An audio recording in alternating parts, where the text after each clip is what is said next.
Our lives begin to end. The day we become silent about the things that matter. That was him. That was a man I believed in. He wasn't hip hop. A hip hop, a hippie to the hippie, the hip hip to hop. You don't stop rocking that program, which was about pimping. And to the bang bang boogie says jumps the boogie to the rhythm of the boogie. How is this going to teach our children responsibility?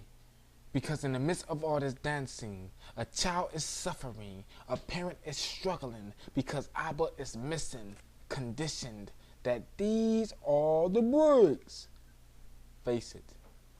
It's funny, but I'm not laughing. That's the breaks. That's the breaks. Domestic violence.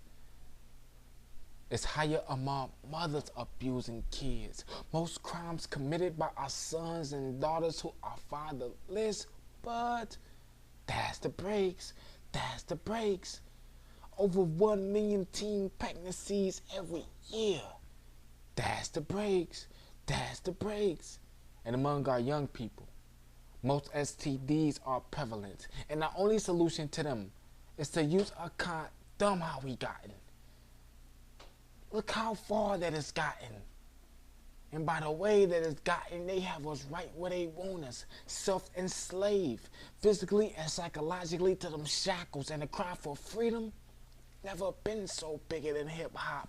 And you don't stop what you can stop, but you choose not murder. In fact, call it abortion.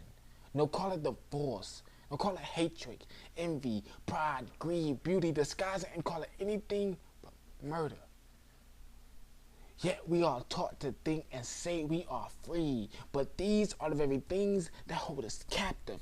And if we can't lead ourselves, then who are our children going to follow? It's too much fashion and not enough positive role models. So oh where have our fathers gone? Oh where could they be? Came a culture where childhood is perpetuated, unable to mature, physically grown in a child state conscious, incapable of managing our own lives. But I still won't grow up. I'm a grown old kid.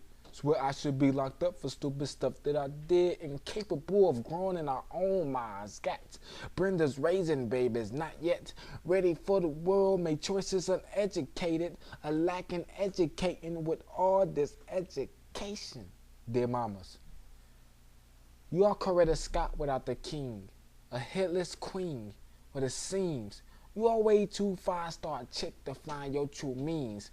Real stars do not seek to glorify themselves, but rather let the whole universe shine. They are round like the sun, helping to provide energy, food, spiritual, so that our daughters and sons can expand through time. Father, it doesn't take AOG to be one to your child. It doesn't need to add another snare kick to a dead beat produced by a dead beat. Ghost written by an illegitimate son, so you can glorify your life story. Because ever since you marched right left out of your son's first step, he's been ever searching his soul looking for you. That dividing wall separating, profiting off this segregation. In her household, the title father is discriminating. Not enough for a civil rights move, he needs you. To tell him that there's nothing wrong when a man cries. That you don't have to be perceived as hard to get by. He needs you to teach him about manhood. That you don't have to be hood to think outside of your hood. Confined in a perpetual state, a move beyond the hood. You are a voice. As much you are a stumbling block. And these squares never been so hot, but how can you? When you are mentally a child yourself. Brother, there are so many of you dying. On and off record. There is too much beat to be going green, but everyone is going green, but cream doesn't make this war go round as love. His legacy is predestined because he follows your footsteps. So here's a revolution. Start by raising your family institution. Overthrow that prideful government within yourself. March back home.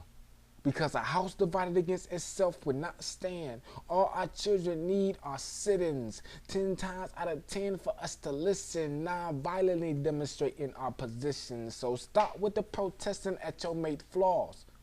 We wasn't put on this earth to be at competition. I have a dream. But it's going to take some empathy. some responsibility, combined effort from you and me, because every year we make a mockery out of Martin Luther King's Day. It should be entitled hypocrisy because our attitudes are the same as it was yesterday. Tomorrow's not promised, so let's live it up without consideration for the next man. And by the same time next year, we repeating this same cycle over again, singing, we shall overcome, but haven't overcame anything. And it seems like nobody wants to bear that responsibility. Our ability to respond seem a little irritable when it comes to being accountable for another human being. That wasn't King.